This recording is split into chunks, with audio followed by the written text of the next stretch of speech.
Hello friends, तो आज हम स्टार्ट करेंगे हमारी ऑर्गेनिक केमिस्ट्री की एक इंपॉर्टेंट सी नेम रिएक्शन जिसका नाम है हमारे पास रिफॉर्मेट्सकाई रिएक्शन। जैसे कि आप इसे बोलना चाहे, जनरली हम इस रिएक्शन के अंदर क्या करते हैं, इसके अंदर हम अल्फा हेलो एस्टर है वो किसके अंदर कन्वर्ट करते हैं, बीटा हाइड्रोक्सी एसिड। मैं आपको ये बता दूंगा ये होते क्या हैं और किस किस की प्रेजेंस के अंदर होते हैं ये एल्डिहाइड और ketone in the presence of zinc. Generally हम यहाँ पे जिंक डस्ट लेते हैं भाई, followed by acidic hydrolyse. Acidic hydrolyse मतलब यहाँ पे हमारे पास H2O होगा, H2O in the presence of H positive ion. मैं आपको हर बार बताता हूं, अगर यहाँ पर OH नेगेटिव आयन होता तो वो बेस हाइड्रोलाइज हो जाता। ठीक है, अब सबसे पहले हम ये देख लेते हैं कि हमारे पास अल्फा हेलो एस्टर क्या होते हैं।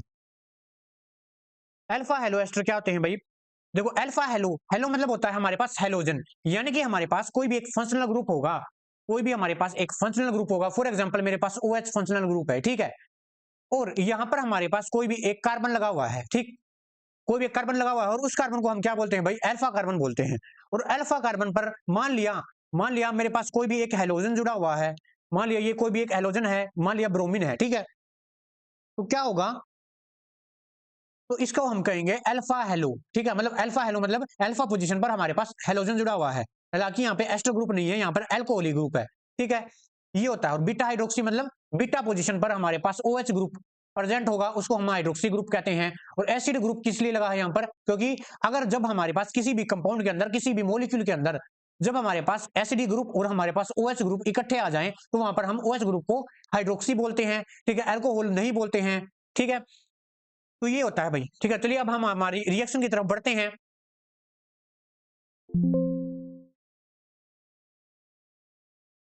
देखो भाई, लेट अस कंसीडर, मैंने ले लिया एक एल्डिहाइड ले लिया। मैंने क्या ले लिया? एक एल्डिहाइड ले लिया, बिल्कुल बेसिक ही लेंगे भाई।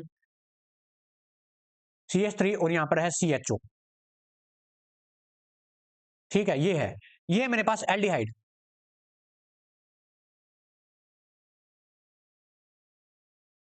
अब किसकी प्रेजेंस में होगी वो हमें पता है। हम ले लेते हैं alpha halo ester. Alpha halo ester कैसे लूंगा वो देख लेना। मान लिया मेरे पास ये है CH2, ठीक है, और यहां पर है मेरे पास सी डबल बॉन्ड O, और ये एस्टर ग्रुप है भाई C2H5। मर्जी आपकी मर्जी है, यहाँ पर अगर C2H5 की जगह पे और कोई एल्काइल ग्रुप लेंगे तो भी कोई प्रॉब्लम नहीं होती। और ये मेरे पास क्या है? ये मेरे पास अल्फा कार्बन है, और अल्फा कार्बन पर मैंने ये क्या जोड़ दिया है? ये जोड़ दिया है मैंने ब्रोमीन जोड़ दिया, कोई भी एक हेलोजन जोड़ दिया। ठीक है, इस रिएक्शन के अंदर हम ब्रोमीन लेते हैं। और क्या क्या भाई? और हम लेते हैं इसके अंदर जेड डस्ट लेते हैं, जेड डस्ट। ठीक है, और फॉलोड बाय एसिडिक हाइड्रोलाइज। तो देख लेते हैं प्रोडक्ट के अंदर क्या बनेगा हमारे पास। हमारे पास प्रोडक्ट के अंदर बनेगा बीटा हाइड्रोक्सी एसिड। अब बीटा हाइड्रोक्सी एसिड कैसे बनेगा वो देख लेते हैं, हमको अच्छे से इसके मैकेनिज्म से क्लियर होगा।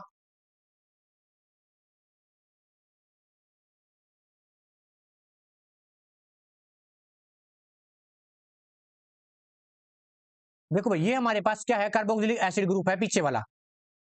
ध्यान से देखो, ये हमारे पास कार्बोक्सिलिक एसिड ग्रुप है, ये पीछे वाला। ठीक है, और ये हमारे पास अल्फा कार्बन है, ये हमारे पास बीटा है। तो हमारे पास बीटा कार्बन पर हमारे पास OH ग्रुप लगा हुआ है, ये वाला।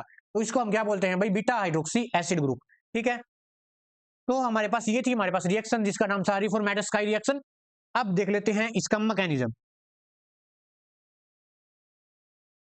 देखो भाई, इसका हम मैकेनिज्म देख लेते हैं। सबसे पहले क्या होगा? सबसे पहले मैं ले लेता हूं अल्फा हेलो एस्टर। मैं यहां पर बना लेता हूं alpha halo ester CH2, C double bond O, और C2, यहां पर एस्टर है ना भाई, एस्टर ग्रुप है C2H5। और अल्फा कार्बन पर हमारे पास ये है हेलोजन ब्रोमीन। ठीक है, अब सबसे पहले हम क्या डालेंगे? जिंक मेटल डालेंगे। ठीक है, जिंक मेटल का डस्ट डालेंगे और साथ में करेंगे हीट। तो अब होगा क्या? तो जिंक क्या करेगा? इस जो ये कार्बन और अल्फा कार्बन है और इस ब्रोमीन के जो बॉन्ड है उसको डिसोसिएट कर देगा, और ये साथ में खुद भी जुड़ जाएगा। देख लेते हैं भाई क्या बनेगा। यहाँ पर ब्रोमीन को रिप्लेस करके ये खुद जुड़ जाएगा यहाँ पर, और ब्रोमीन को भी अपने साथ जोड़ लेगा। क्या बनेगा भाई? देख लेते हैं।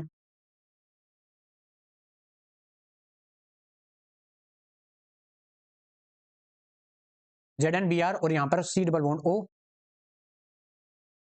O, C2H5।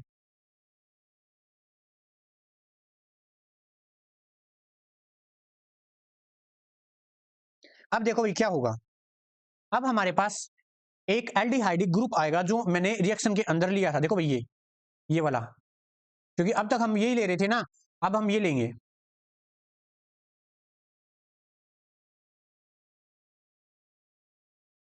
CH3 सी डबल बॉन्ड O और यहां पर H।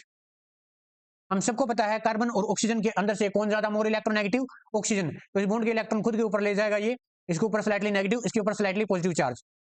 ठीक है, अब क्या होगा, अब यहाँ पर देखो कार्बन और जिंक के अंदर से कौन ज्यादा इलेक्ट्रोनेगेटिव, कार्बन ज्यादा इलेक्ट्रोनेगेटिव, क्योंकि नॉर्मली जो मेटल है वो इलेक्ट्रोपॉजिटिव ही होते हैं।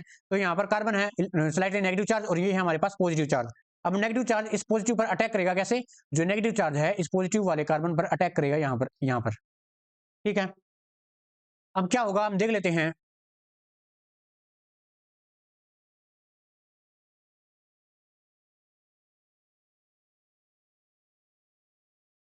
CH3 और ये है हमारे पास CH,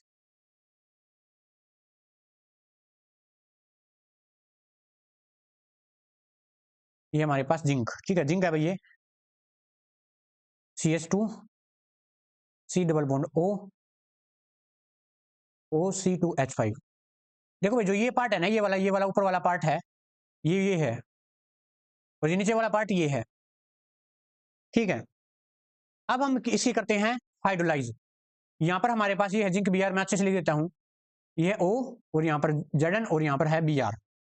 ठीक है, इसके ऊपर नेगेटिव चार्ज आएगा, हमें पता है मेटल पॉजिटिव चार्ज होता है ये। ठीक है, और हमारे पास ये हमारे पास फंक्शनल ग्रुप है। फंक्शनल ग्रुप वाले नेक्स्ट कार्बन को क्या कहते हैं, हमारे पास क्या क्या बोलते हैं, अल्फा, और नेक्स्ट को क्या बोलते हैं भाई, बीटा।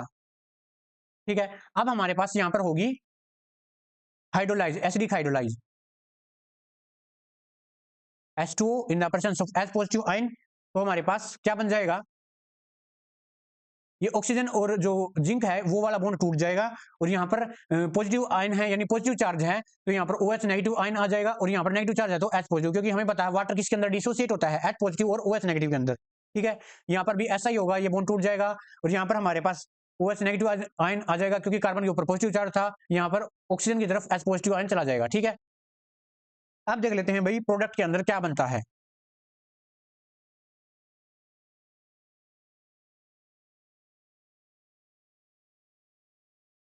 हाइड्रोलाइज करने के बाद ये बाहर चले जाएंगे और यहाँ पर आ जाएगा ऑक्सीजन।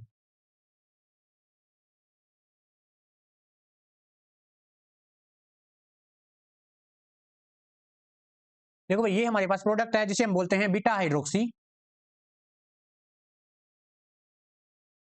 Beta hydroxy acid. ऐसा क्यों बोला, क्योंकि बीटा कार्बन पर OH ग्रुप है और पीछे एसिडी ग्रुप लगा हुआ है। देखो भाई ये एसिडी ग्रुप है, और जो बीटा कार्बन है ये अल्फा है, और ये बीटा कार्बन पर OH ग्रुप लगा हुआ है। ठीक है, ये था। अगर साइड प्रोडक्ट आप लिखना चाहो तो लिख सकते हो, क्या बनेगा साइड प्रोडक्ट, जिंक और यहाँ पर हमारे पास OH और यहाँ पर Br आ जाएगा। ठीक है, ये आप ना भी लिखो तो काम चल जाएगा। ठीक है, तो ये हमारे पास प्रोडक्ट है। ये तो हमारे पास ये थी हमारे पास क्या रिएक्शन थी, जिसका नाम था रिफॉर्मेटस का रिएक्शन। बाकी फिर किसी और नए टॉपिक के साथ मिलते हैं, तब तक के लिए थैंक यू।